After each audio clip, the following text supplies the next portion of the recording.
Hallo und herzlich willkommen zu einer neuen Folge vom Podcast Software Testing. Let's celebrate quality. Diese Woche ist die World Quality Week und wir feiern mit dem Podcast. Darum gibt es diese Woche jeden Tag eine neue Folge, damit du mehr Inspiration, mehr Motivation und ein paar neue Impulse hast, um Qualität zu leben und zu feiern. Viel Spaß dabei! Diesmal wieder mit einer Folge von der OOP-Konferenz 2023 in München. Bei mir zu Gast die Journalistin und Autorin Eva Wolfangel. Sie beschäftigt sich sehr viel mit dem Thema Cyberkriminalität, wie Hacker denken, wie so eine Erpressung mit Ransomware vor sich geht, welches Mindset man braucht als Hacker oder um diese Lücken aufzudecken und wie generell Institutionen damit umgehen, wenn sie solche Sicherheitslücken genannt bekommen. Wir haben uns über all diese Themen unterhalten und auch darauf geschaut, was das mit Software-Testing zu tun hat. Wer das noch tiefer möchte, ihr aktuelles Buch heißt Ein falscher Klick, Hackern auf der Spur, warum der Cyberkrieg uns alle betrifft. Und jetzt viel Spaß bei der Folge. Hallo Eva, schön, dass du da bist. Hallo, ja, freut mich. Ja, es war ja gerade ein spannender Vortrag, jetzt auch eine Keynote von dir zu dem Thema Cybersecurity. Und da hast du ja ganz tolle Geschichten auch gebracht, was du selber in Recherchen auch rausgefunden hast. Magst du uns da mal hier im Podcast auch so ein, zwei Geschichten einfach mal geben als Einstieg zu dem Thema? Also ich glaube, es gibt ja so zwei Kategorien von Geschichten. Das eine ist, ich habe mich tatsächlich mit Kriminellen oder ehemals Kriminellen direkt unterhalten über deren Perspektive. Warum finden die jede Lücke? Und letztlich ist es ja auch eigentlich fast naheliegend, wenn man sich es mal reinversetzt, weil es halt deren Job ist, ne? Weil es auch ein lukrativer, gut bezahlter Job ist. Ich habe zum Beispiel einen Cyberkriminellen in Moskau besucht, der 10 Jahre im Gefängnis saß und mit dem eben sehr viel darüber gesprochen, was ihn prägt und auch was man eben für ein Mindset braucht. Und letztlich ist es gar nicht so anders als das Mindset von einem Sicherheitsforscher, nämlich eben diese Perspektive, wo sind Lücken, wo kann ich ein System so benutzen, dass wie es nicht gedacht ist, ne? Um rein Dinge zu machen, die ich eigentlich nicht machen können. Ja. Jetzt ist es ja, also das ist auch etwas sehr, wir im Software-Test machen ja häufig die Sachen, die in den Anforderungen sind, ne? Die zu prüfen und zu schauen, ob da die Qualität ist. Und wie gesagt, die Cyberkriminellen oder die Kriminellen, die nehmen natürlich den Standpunkt ein, alles andere auszunutzen und so.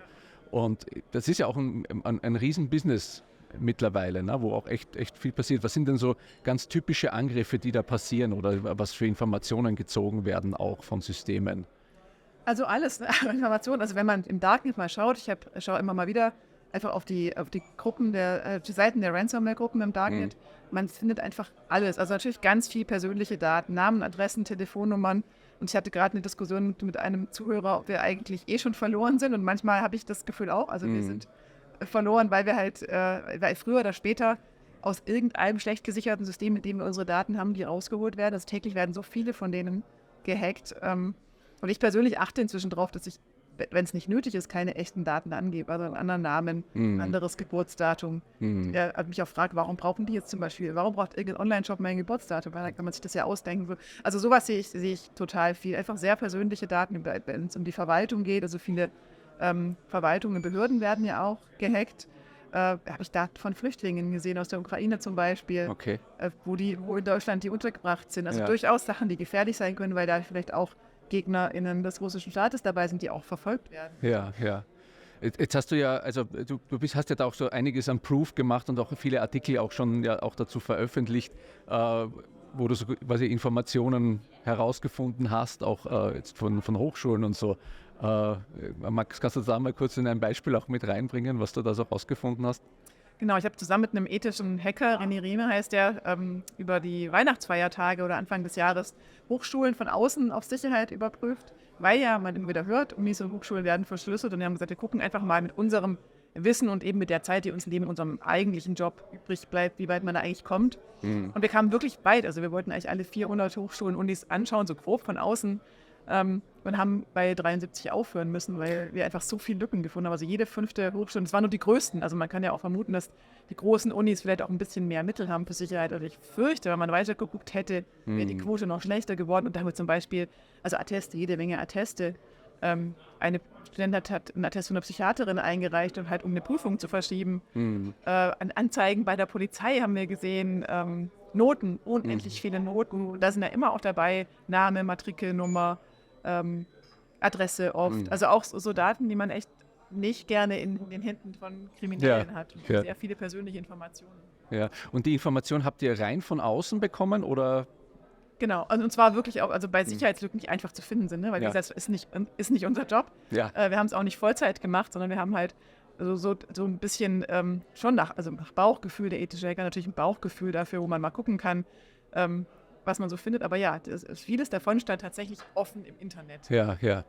Und dann haben wir natürlich auch noch bei 4 großen Unis auch Sicherheitslücken gefunden, durch die man wirklich bis ins System, ins Innere reinkommt und zum Beispiel als Ransomware-Bande auch hätte verschlüsseln können. Und also der typische Fall, wenn so ein Ransomware-Hacker ist ja dann, der verschlüsselt das dann und dann will der Geld sehen dafür. Ne? Und genau, dann das aber Lösegeld. Das kommt ja jetzt auch sehr viel vor. Ne? Also wir haben da ganz oft das Unternehmen dann auch teilweise wirklich gar keine andere Lösung sehen, als das zu bezahlen. Ja. Und das wird ja viel diskutiert. Es ist natürlich ethisch verwerflich. Man sollte das nicht bezahlen, weil damit fördert man ja dieses Geschäftsmodell. Damit bezahlt man oder findet man den nächsten Angriff auf das nächste Unternehmen. Aber für manche ist es einfach eine ökonomische Rechnung. Entweder wir gehen pleite oder wir bezahlen jetzt. Und das ist, in diese Situation sollte man wirklich nicht kommen. Ja. Und das wird dann auch wirklich wieder entschlüsselt? Ist das, oder, also man kennt das ja so aus den Thrillern in Amerika, wo Geiselnahmen sind und wenn bezahlt wird, dann wird die Geisel doch nicht freigelassen, so in diesen Actionfilmen oder so. Wie ist das hier so? Machen die Hacker das dann wirklich auch wieder auf oder sagen die auch? Also genau, das Ding ist, erstmal ja, weil natürlich, sonst geht deren Businessmodell nicht auf. Ne? Weil wenn sich rumspricht, du bezahlst, aber du kriegst die Daten dann nicht wieder, dann zahlt natürlich niemand mehr. Allerdings haben wir Behörden gesagt, diese Unternehmen werden dann oft nochmal angegriffen, weil dann natürlich auch sich bei den Hackern rumspricht, Achtung, da sind welche, die bezahlen, die haben es offenbar nötig oder die sind da schneller zu überzeugen. Plus, es ist auch nicht so einfach, dass wenn man dann die entschlüsselten Daten wieder bekommt, das System neu aufzubauen. Also das habe ich auch gehört, dass es oft auch unterschätzt wird, wie viel Arbeit und eben auch Energie und Zeit da noch nötig ist, um dann das Ganze wieder zum Laufen zu bringen. Ja. Also von daher ist das, man sollte nicht bezahlen. Ja. Wie haben denn die Unis darauf reagiert, oder wie seid ihr dann überhaupt rangegangen an die Hochschulen mit diesen Informationen? Ja, genau. Meine Rolle war dann quasi, die Unis zu informieren. Und ich dachte, ja klar, ich suche halt auf der Webseite, welche E-Mail-Adresse ist für IT-Sicherheitsvorfälle die richtige und dann schreibe ich es ein, dann machen die Lücke zu. Aber so war es nicht. Ne? Also erstens war ganz oft kaum rauszukriegen, wer der richtige Ansprechpartner ist. Also es ist oft undurchsichtig auf Webseiten, wer ist ansprechbar. Und das ist echt das Erste, was man richtig machen kann, ne? Dass man es Leuten erleichtert, solche Sachen zu melden, weil das ist alles Ehrenamt. Ne? Ethische Hacker machen sowas ehrenamtlich. Und denen sollte man wirklich die Arbeit erleichtern. Und dann haben viele Unis oder manche sich auch einfach lange nicht zurückgemeldet. Bei einer kam dann irgendwann raus, die E-Mail-Adresse, die ich dann irgendwann gefunden habe für IT-Sicherheitsvorfälle, die war nicht besetzt, weil der Datenschutzbeauftragte ist das und der war gerade im Urlaub. Und natürlich muss sowas irgendwie, auch wenn der weg ist, im Auge behalten werden. So. Also das war teilweise echt abenteuerlich, da die Informationen überhaupt zu den Leuten zu kriegen. Ja, also das ist glaube ich, schon ein ganz wichtiger Punkt, ne? Also dass da natürlich auch die Kontaktmöglichkeit ja dann auch da ist, ne? Und ja, dann natürlich auch die Lücken dann möglichst schnell auch gelöst werden und behoben werden. Ne? Ja. Du hast jetzt in deinem Vortrag und auch, glaube ich, in dem Buch ist es ja auch drinnen, diese Reederei oder dieser Schiffsverkehr, das war ja Wahnsinn. Ne? Genau, also ich habe in dem Buch auch staatliche HackerInnen beobachtet oder rekonstruiert. Ja. Und es sind natürlich Vorfälle, die sind natürlich besonders professionell oft organisiert und auch sehr verheerend. Und der verheerendste Angriff ist NotPetya gewesen. Das war der russische Geheimdienst, der die Ukraine treffen wollte. Und der Virus hat sich verbreitet über das Update von der Steuersoftware, die man eben verwendet, wenn man in der Ukraine Geschäfte macht. Und deswegen hat es auch Maersk und sehr viele andere große Unternehmen weltweit getroffen. Und innerhalb von Minuten, also Maersk ist wirklich der drittgrößte, einer der größten Logistikdienstleister. Jede dritte Banane wird über Maersk verschifft, habe ich mir sagen lassen. Maersk war innerhalb von Minuten weltweit verschlüsselt, weil eben dieser Virus sehr, sehr schnell war und hat unter anderem eine Windows-Sicherheitslücke ausgelöst, die aber schon geschlossen war. Also da sieht man auch, dass eben auch nicht alle immer den Patch direkt installieren oder ein Update machen. Und dann war eben das ganze Unternehmen verschlüsselt. Und an dem Tag haben sie einfach ihren Mitarbeitern gesagt, so, sorry, geht nach Hause, wir können gerade nichts machen. Und dann ist irgendwann aufgefallen, wir können Leute gar nicht mehr erreichen, weil Telefonlisten gibt es ja auch nicht mehr. Dann haben, also ein Mitarbeiter hat gesagt, er hat dann einfach 2 Wochen lang nichts mehr gehört von seinem Unternehmen, hat auch niemand anderen erreichen können. So. Und dann wurden die irgendwann über private WhatsApp-Kontakte und so wurden halt dann die erreicht, die man so irgendwie kriegen konnte und zusammengerufen in ein Gebäude, wo jeder einen neuen Laptop in die Hand gedrückt bekommen hat und die alten wurden einfach weggeschmissen. Und dann hieß es so, wir starten jetzt neu hier Backups aufspielen. Dann kam raus und es gibt keine Backups mehr, weil die sind alle mitverschlüsselt, weil die alle miteinander verbunden waren. Ja.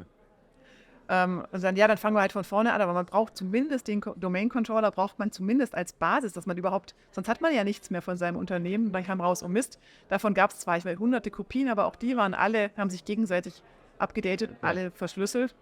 Und dann kam irgendwann, zum Glück hat sich irgendwie so ein remotes Office aus Ghana gemeldet, also irgendwo auf dem ländlichen Afrika und gesagt, aber uns war an dem Tag Internet aus, weil wir haben noch eine Kopie. Und deswegen gibt es Maersk heute noch. Also weil in Afrika das Internet in einem kleinen Ort in Afrika das Internet ausgefallen war an dem Tag des Angriffs. Ohne das wäre Maersk wahrscheinlich einfach weg jetzt. Das ist so ein Milliardenunternehmen. Da sieht man so, wie schnell es gehen kann. Ja, und wie hilflos man dann auch ist, ne? Weil alle Systeme miteinander zusammenhängen und man kommt da gar nicht mehr so gut raus. Genau, also da hat Maersk draus gelernt. Ich habe dann den Chief Information Security Officer interviewt, der das heute ist. Der hat direkt danach angefangen und der hat gesagt, er hat seitdem kein Problem mehr, wenn er Geld für mehr Sicherheit braucht. Also er kriegt das dann sofort, weil die halt wirklich wissen, wie schief das gehen kann. Aber ich finde, das zeigt, dass man halt von vornherein, also auch die Architektur so machen soll von so einem System, dass man halt auch nicht innerhalb von Minuten alles verschlüsseln kann. Ne? Also man Sachen trennt und so weiter. Ich meine, das weiß man heute und das wird aber noch immer nicht überall umgesetzt. Ja, es ist immer auch so, also ich mache viel in der Softwareentwicklung, das Thema Security ist immer so ein bisschen außen vor. Ne? Also es wird dann schon, du hast das ja auch gefragt, es wird dann irgendwann mal so ein Pentest beauftragt, ne? Der wird dann auch gemacht. Da kommt dann irgendein Ergebnis aus dem Protokoll, dann hat man das erledigt. Ne? Aber so wirklich das Thema Security, da wirklich in der Tiefe zu beleuchten, was so essentiell ist, das passiert da eigentlich nicht so häufig. Ne? Weil es halt als Kostenfaktor oft gesehen wird. Natürlich ist es auch teuer, aber also wenn man mal anschaut, was passiert, wenn man es nicht macht, ist es halt auf jeden Fall teurer. Und dieses Denken, das kommt mir so naheliegend vor, aber es scheint echt immer noch schwierig zu sein, das an die entscheidende Stelle zu bringen, nämlich die über das Geld entscheiden. Ja, genau. Du hast ja auch gerade erzählt und ist sicher auch ein Teil in deinem Buch, dass du ja also auch den Hackern ein bisschen auf den Spuren warst, ne, mal zu schauen, wie arbeiten denn die? Ne? Was waren denn da so deine Eindrücke, wie die da so vorgehen und wie die so agieren, diese Perspektive auch einzunehmen? Also was ich spannend finde, ist eben, das zu sehen, dass die wirklich das als professionelles Unternehmen laufen lassen. Natürlich, und gab ja auch so ein paar Leaks von Ransomware-Banden, wo deren interne Chats und Protokolle raus in die Öffentlichkeit kamen. Und da kann man wirklich schön sehen, dass die arbeiten wirklich wie so ein erfolgreiches Start-up. Die haben spezielle Abteilungen für jeden kleinen Schritt im ganzen Prozess. Also es gibt Spezialisten, die Zugänge in Systeme verkaufen und eben finden und verkaufen. Es gibt das System für besonders gute Trojaner oder Viren. Dann solche, die besonders gute Fake-Websites machen, damit Leute darauf reinfallen und ihre Zugangsdaten da eingeben. Ich habe total überzeugende Banken-Webseiten zum Beispiel gesehen, die einfach aussehen wie die echten. Also wo man auch niemanden Vorwurf draus machen kann, wenn man da drauf reinfällt. Natürlich kann man gucken, ist die URL echt und so weiter, aber also die meisten Menschen würden sagen, ja klar, ist doch meine Bank, da gebe ich meine Zugangsdaten ein. Also so dieses Spezialistentum ist schon das, was so erfolgreiche Cyberkriminelle auszeichnet und was natürlich auch schwierig macht, die zu verfolgen, weil natürlich bei denen ist es ein gut bezahlter Fulltime-Job. Und so muss man natürlich auch Security angehen. Dem wissen, dass die anderen das professionell betreiben und deswegen müssen wir es auch professionell betreiben. Das, finde ich, kann man daraus lernen, wenn man sich die Geschichten anschaut. Noch dazu sind das natürlich auch spannende Geschichten. Es macht doch einfach Spaß zu lesen, wie so Krimis. Jedes für sich ist ein eigener Krimi. Das habe ich mir zu Nutzen gemacht für das Buch, weil so natürlich Menschen auch Spaß dran haben, das zu lesen und nebenbei was lernen. Ja. Hast du denn noch so einen Tipp, auch wie man auch vielleicht als Unternehmen oder auch als Softwareentwickler mal sich in diese Perspektive reinversetzen kann? Also wie man das noch so ein bisschen intensivieren kann, um diesen Blick auch drauf zu haben, was wäre denn eigentlich potenziell gefährlich in meiner Software oder wo könnte ich noch vielleicht was korrigieren oder verbessern? Also eigentlich wäre es natürlich gut, wenn jeder in der Lage wäre, sich selber in die Perspektive eines Kriminellen zu versetzen. Und da gibt es verschiedene Meinungen, ob das möglich ist. Also mir hat eine Sicherheitsforscherin gesagt, es gibt the evil bit, das wird so genannt in diesen Kreisen. Das hat man oder man hat es nicht. Also man hat diese kriminelle Ideen oder Denkweise, man kann sich die aneignen und manche sagen, sie können das einfach nicht. Das weiß ich nicht. Also letztlich glaube ich aber, muss man das auf jeden Fall entweder selbst machen oder eben jemand finden, der das Evil Bit hat und das einem dabei hilft. Aber das ist, glaube ich, das Einzige, was hilft, wirklich eben nicht zu sagen, ja, so und so ist meine Software, ist doch klar, so und so ist es gedacht, die zu nutzen und so nicht. Und sich darauf zu verlassen, dass nicht andere eben doch die Lücke finden und sagen, ich nutze sie mal so, wie sie nicht gedacht ist. Also das kleine Teufelchen rauspacken und mal auch so dann mit einem bösen Blick dann drauf. Das macht auch Spaß. Ja. Also tatsächlich, ich habe es versucht, bei so Physical Pentesting gibt es ja auch. Also Menschen, die versuchen, in Gebäude einzudringen, in die sie nicht rein dürfen. Seither versuche ich auch, ich habe ja viele Termine in verschiedenen Gebäuden, an PförtnerInnen einfach freundlich grüßend vorbeizugehen oder irgendwo einfach reinzugehen, wo es nicht so gedacht ist. Und das ist auch schon detektivischer Spürsinn. Das macht auch Spaß, das auszuprobieren. Und da merkt man eben auch selber, dass das ist nicht so einfach ist, sowas sicher zu bekommen und dass man da auch nachhelfen muss mit letztlich physischen Systemen, dass eben PförtnerInnen zum Beispiel nicht allein gelassen werden damit, dass sie immer Leute aufhalten müssen, die nett und freundlich sind und so. Also das möchte man ja auch nicht. Da höre ich jetzt ein bisschen raus, du bist dann da auch schon öfter durchgekommen. Ja, also tatsächlich meistens. Also das haben ja auch solche Physical Pen-TesterInnen gesagt. Mit Freundlichkeit kommt man fast überall rein. Und dann gibt es natürlich noch Strategien, mit irgendwie sich Ausreden auszudenken, wer man ist oder sich zu verkleiden oder einen Hintereingang zu nehmen, am Rauchereingang zu stehen. Also so, da gibt es ja noch ganz, ganz viele andere Wege, wie man in Unternehmen rein. Auch sehr unterhaltsam, weil ich auch ein ganzes Kapitel dazu mit Geschichten von solchen Menschen, wie die wo reinkommen, also durchaus unterhaltsam. Ja, ist spannend. Jetzt ist es ja, du hast ja also das ist ja ein Riesenbusiness, diese ganze Ransomware, diese ganze Hacker, dass du sagst, das sind unternehmerische Strukturen, ne, die einfach da auf das Geld eingehen. Jetzt hast du mit dem Buch natürlich auch aufgezeigt, wie die arbeiten. Das könnte ich mir vorstellen, finden die jetzt auch nicht so toll. Hast du denn für dich jetzt auch irgendwie Maßnahmen im Persönlichen getroffen, wo du weißt, okay, da bist du jetzt vorsichtiger mit deinen Daten oder mit deinen Sicherheitssystemen, mit den eigenen? Also ich versuche schon, nicht so viel über mich irgendwie in Systeme zu packen, die angreifbar sein könnten. Ich versuche, meine physische Adresse zu schützen.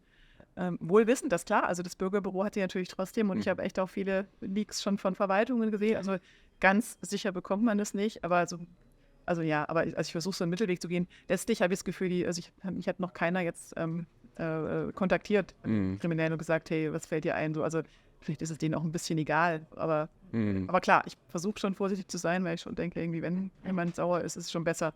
Es nicht so einfach ist, rauszukriegen, wo man mich anfindet. Genau. Ja, das auf jeden Fall. Ne? Was hast du denn für unsere Hörerinnen und Hörer vielleicht so als Tipps, was man auch als Laie für sich tun kann, als Anwender? Also sagt jetzt Daten, also du hast vorher schon gesagt, Geburtsdatum nicht angeben, hast du vielleicht noch ein paar andere Tipps und Tricks, wie wir uns mit unseren Daten schützen können?